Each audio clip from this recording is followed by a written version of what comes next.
Hello, my friends. Welcome back. I hope you are having a peaceful day. Today we travel to a beautiful land. This land has warm beaches and tall mountains. It has rivers full of life and forests full of colors. For many years, this place was rich and peaceful. But then, many things changed.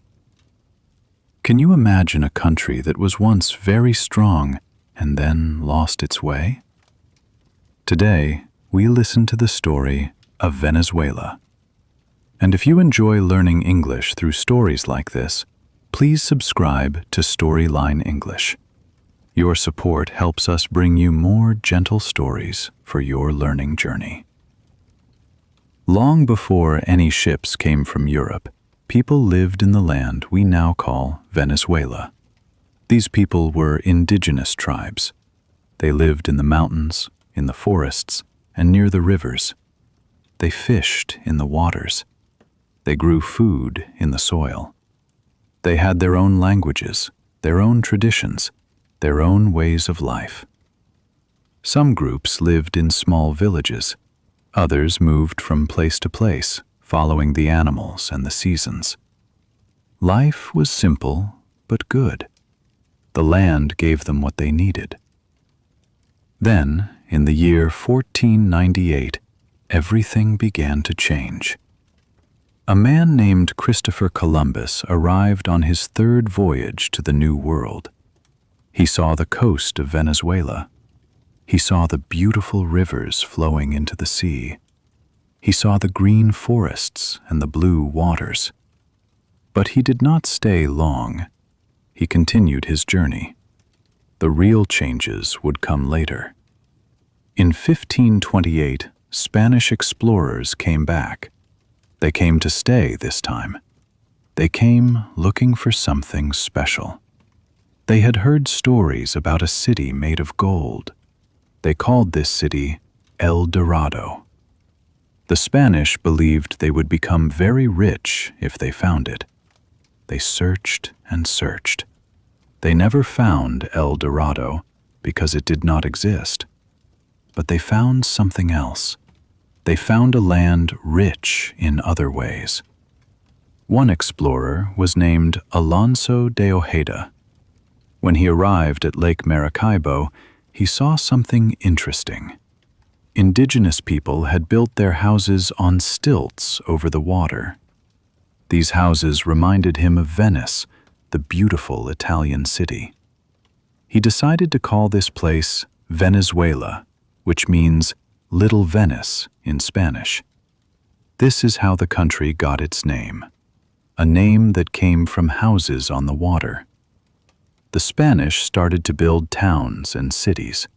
They brought their language, their religion, and their customs. They also brought something terrible. They forced the indigenous people to work for them. Many indigenous people died from new diseases brought by the Europeans. Many others lost their freedom and their land. It was a dark and difficult time. The Spanish took gold and other treasures back to Spain. Venezuela became a colony, controlled by a king across the ocean. For almost 300 years, Venezuela remained under Spanish control. The Spanish king ruled from far away. Spanish governors controlled the colony. They decided what people could do and could not do. Venezuelan people had to follow Spanish laws. They could not trade freely with other countries. All the wealth from the land went to Spain. Life was hard for most people. Only the Spanish-born colonists had power and comfort. But slowly, something was growing in the hearts of the people. It was a desire for freedom. The people born in Venezuela, called criollos, began to feel different from the Spanish. They loved their land. They wanted to control their own future. They were tired of sending their wealth across the ocean. They wanted independence. In the early 1800s, a great change began across South America. Many colonies started to fight for freedom. In Venezuela, one man became the symbol of this fight. His name was Simón Bolívar. He was born in Caracas in 1783. He came from a wealthy family, but he had a dream. His dream was to see South America free from Spanish rule. Bolívar is remembered as El Libertador, which means the liberator. His story is the story of Venezuela's birth as a nation. The fight for independence was long and bloody. It lasted many years. Bolívar led armies through mountains and across rivers. He won battles and lost battles. Many people died fighting for freedom. But the Venezuelan people did not give up. They believed in their cause. They believed in their right to be free.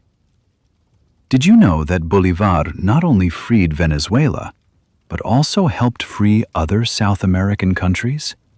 His vision was big and brave. Finally, in 1821, Venezuela won its independence from Spain.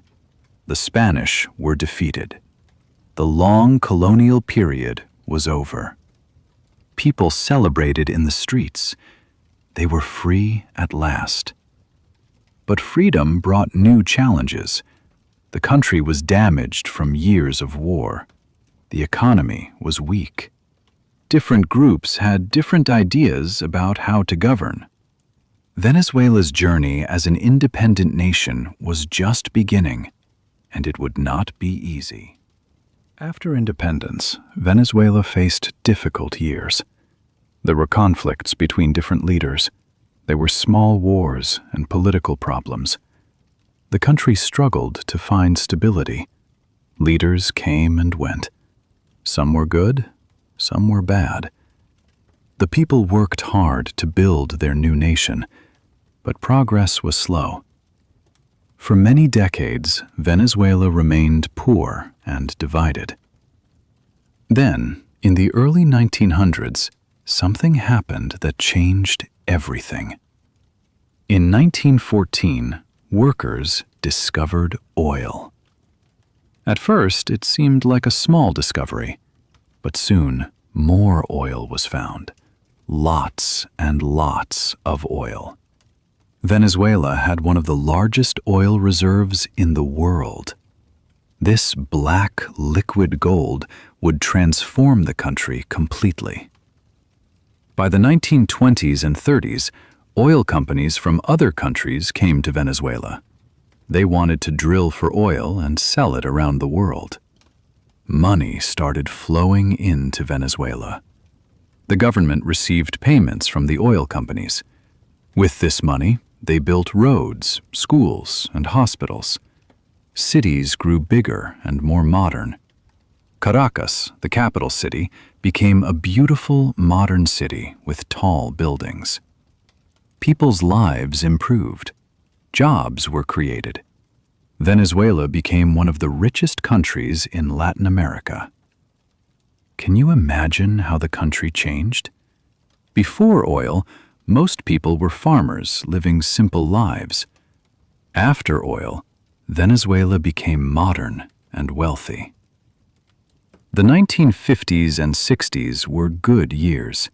The economy was strong. People had hope. Venezuela seemed like a success story. They called it the Saudi Arabia of South America because it had so much oil, just like Saudi Arabia.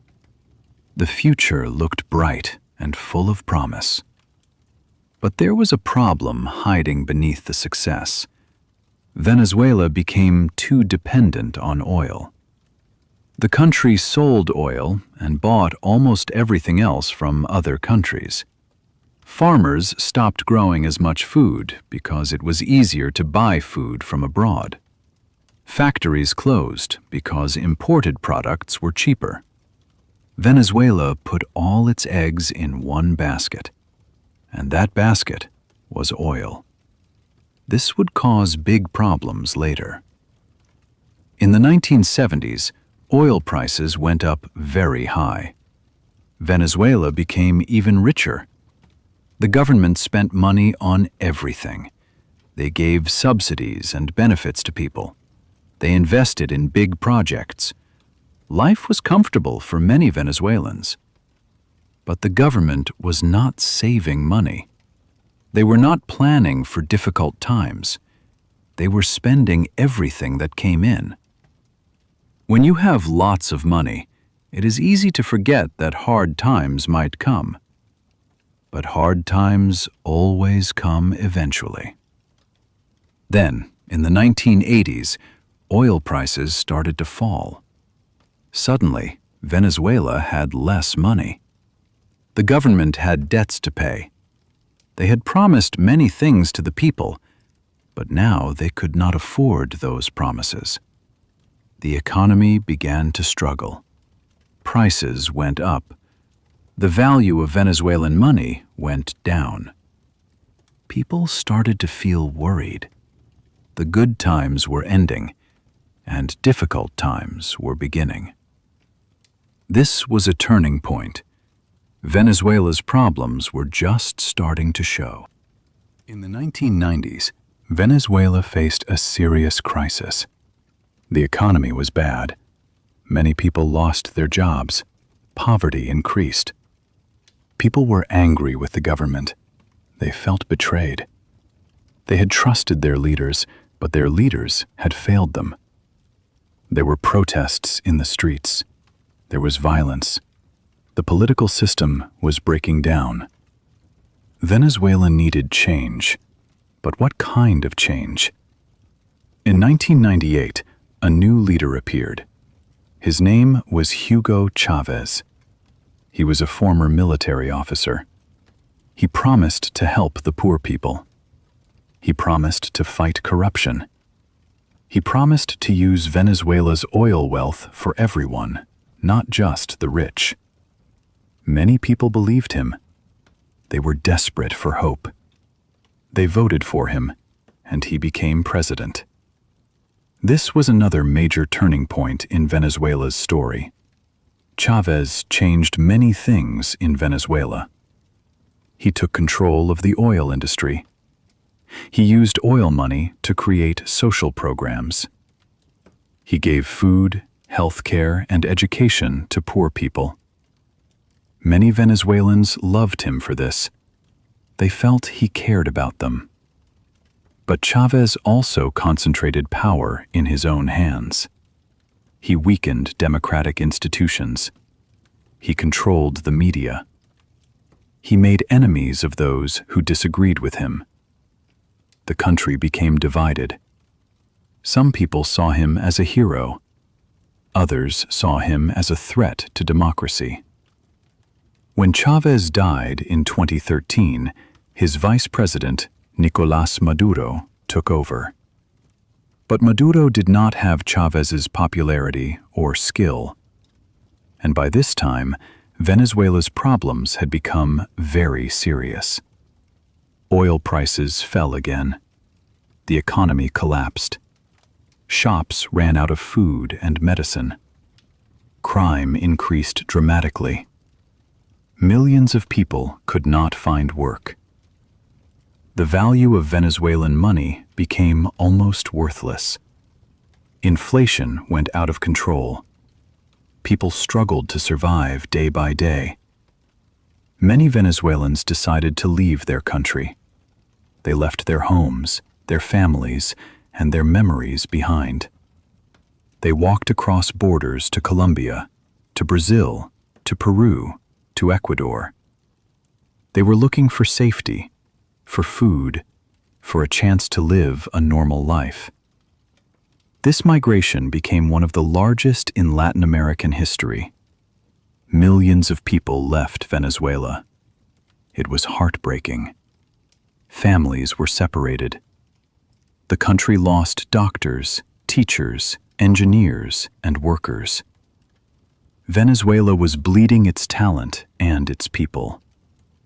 Today, Venezuela remains in crisis.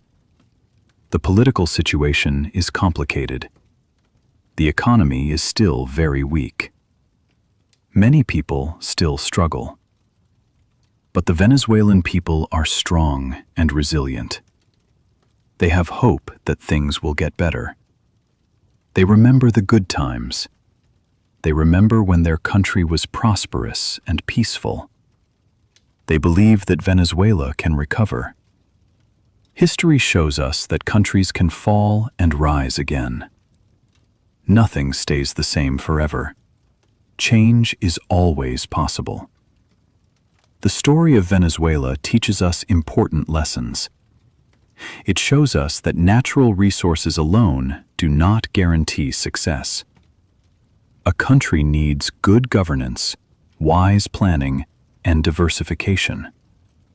It shows us that democracy is fragile and must be protected. It shows us that corruption and poor decisions have real consequences for real people. But most importantly, it shows us the strength of human spirit. Even in the darkest times, people find hope. They find courage. They keep going. And so, my friends, this is the story of Venezuela. A story of beauty and tragedy. A story of wealth and poverty. A story of hope and struggle. From the indigenous people who first lived on this land, to the Spanish colonization, to the fight for independence, to the discovery of oil, to the rise and fall of the economy. Venezuela has experienced so much. It is a country with a complex past and an uncertain future. But it is also a country of strong, proud, resilient people. When we listen to stories like this, we learn more than history. We learn about human nature. We learn that success requires wisdom, not just resources. We learn that freedom must be protected every day. We learn that hope survives even when times are hard. Venezuela's journey is not over. The story continues. What happens next, nobody knows for certain. But we can hope for peace, stability, and a better future for all Venezuelans. Thank you for listening to this story with me today. I hope it helped you learn something new, both about history and about English. These gentle stories are here to help you on your English learning journey. If you enjoyed this story, please consider giving it a like. It helps other learners find these stories too. And if you would like to hear more stories like this, please subscribe. Every new subscriber encourages us to create more content for you. You can also leave a comment below. Tell me what you think about Venezuela's story, or suggest another story you would like to hear. Goodbye, my friends.